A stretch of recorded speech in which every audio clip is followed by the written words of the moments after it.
നമസ്കാരം. മലയാളി വാർത്തയിലേക്ക് സ്വാഗതം. ചിത്രങ്ങളോ വീഡിയോകളോ പത്രമോ ഒന്നും നോക്കാൻ വയ്യ. ഉരുൾപൊട്ടലിന്റെ യഥാർത്ഥ വസ്തുത ഓരോ മനുഷ്യന്റെ ജീവിതത്തിലൂടെ കൂടി കടന്നുപോയിക്കൊണ്ടിരിക്കുന്ന അവരുടെ ആ നിമിഷമൊക്കെ തന്നെ ചിത്രമായും വീഡിയോയായും നമ്മുടെ മുന്നിൽ വരുമ്പോൾ കണ്ടു നിൽക്കാനേ കഴിയുന്നില്ല. കുടുംബത്തിലുണ്ടായിരുന്ന 5 പേരെയും ഉരുൾപൊട്ടൽ എടുത്തപ്പോൾ അഭിജിത്ത് മാത്രമായി ബാക്കി. അച്ഛനമ്മമാർക്കും സഹോദരങ്ങൾക്കും അന്ത്യകർമ്മം ചെയ്യാനായി വന്ന മുണ്ടക്കൈ പുഞ്ചിരിമട്ടം കല്ലിങ്കൽ വീട്ടിൽ സുബ്രഹ്മണ്യന്റെയും ബബിതയുടെയും മകനാണ് അഭിജിത്ത് എന്ന കുഞ്ഞൂട്ടൻ. അച്ഛനെയും അമ്മയെയും സഹോദരനെയും സഹോദരിയെയും ഉരുൾ എടുത്തപ്പോൾ കുഞ്ഞൂട്ടനെ മാത്രം കടലിൽ ബാക്കിയാക്കി. സുബ്രഹ്മണ്യനെയും ബബിതയെയും മറ്റ് 2 മക്കളായ ഗ്രീഷ്മ, ഗിരിജിത്ത് എന്നിവരെയും മുണ്ടക്കൈയിലുണ്ടായ രണ്ടാമത്തെ ഉരുൾപൊട്ടലിലാണ് കാണാതായത്. സുബ്രഹ്മണ്യന്റെ അമ്മ തായ്ക്കുട്ടിയെക്കുറിച്ചും വിവരമില്ല.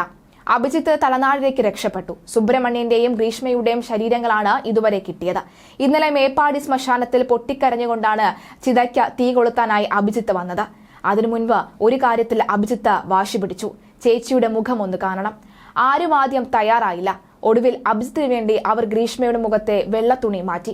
ചേച്ചിയുടെ മുഖം ഒരു നോക്കു കണ്ട അഭിജിത്ത് വീണ്ടും കരഞ്ഞു. എന്റെ ചേച്ചിയുടെ മുഖം ഇങ്ങനെയല്ല എന്നായിരുന്നു. ചിതയിലേക്ക് കൊണ്ടുപോകാൻ ചേച്ചി ഗ്രീഷ്മയുടെ വെള്ള പുതപ്പിച്ച ശരീരം താങ്ങിയെടുക്കുന്നവരോട് പൊട്ടിക്കരഞ്ഞുകൊണ്ട് അനിയൻ കുഞ്ഞൂട്ടൻ പറഞ്ഞു, എന്റെ ചേച്ചിയെ ശ്രദ്ധിച്ചെടുക്കണേ, അവൾക്ക് അത്രയൊന്നും ശക്തിയില്ല എന്ന്. ആ കുടുംബത്തിൽ ഇനി അവശേഷിക്കുന്ന ഏകയാളാണ് അഭിജിത്ത് എന്ന കുഞ്ഞൂട്ടൻ. ഗ്രീഷ്മയുടെ അന്തിമ കർമ്മങ്ങൾക്ക് അഭിജിത്തിനൊപ്പം നിന്നത് ചെറിയച്ഛന്റെ മകൻ പ്രണവാണ്. പ്രണവിന്റെ കുടുംബത്തിലും അവൻ മാത്രമേ ഇനി അവശേഷിക്കുന്നുള്ളൂ. അമ്മ ശാന്ത, അച്ഛൻ നാരായണൻ, സഹോദരി പ്രതിഭ എന്നിവരെയും ഉരുൾ കൊണ്ടുപോയി. വായിക്കുവാൻ പോലും കഴിയുന്നില്ല. ഇത്തരം വാർത്തകൾ നിങ്ങളുടെ മുന്നിലേക്ക് എത്തിക്കുമ്പോൾ ഒട്ടും തന്നെ സഹിക്കാൻ കഴിയുന്നില്ല എന്ന് വേണം പറയാൻ. കണ്ണു നനയാൻ നമുക്കിതൊന്നും തന്നെ കേൾക്കുവാനോ പറയുവാനോ ഒന്നും സാധിക്കാത്ത ഒരു അവസ്ഥയിലൂടെ കാര്യങ്ങൾ നീങ്ങുന്നു. അച്ഛന്റെ മുഖം എങ്ങനെയെന്നോ അമ്മയെ ഇനി തിരിച്ചു കിട്ടുമോ എന്ന് പോലും അറിയാതെ പലരും ഇപ്പോഴും കുഞ്ഞൂട്ടനെ പോലെ പല കുഞ്ഞൂട്ടന്മാരും അവിടെ ഉണ്ട് എന്നതാണ് മനസ്സിലാകുന്നത്. പലരുടെയും സമനില തെറ്റിക്കുന്ന തരത്തിലേക്ക് കാര്യങ്ങൾ നീങ്ങുന്നു.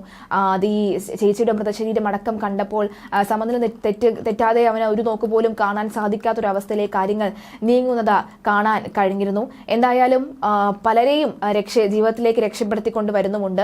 കഴിഞ്ഞ ദിവസമാണ് കുടുങ്ങിക്കിടന്ന 4 പേരെ ജീവനോടെ രക്ഷിക്കാനും സാധിച്ചിരുന്നത്.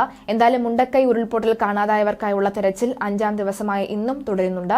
ദുരിതത്തിൽ ഇതുവരെ 340 പേരാണ് മരിച്ചത്. 206 മൃതദേഹങ്ങളും 134 ശരീരഭാഗങ്ങളുമാണ് ഇതിനോടകം തന്നെ കണ്ടെത്തിയത്. സർക്കാർ കണക്കനുസരിച്ച് 210 മരണം സ്ഥിരീകരിച്ചിട്ടുണ്ട്.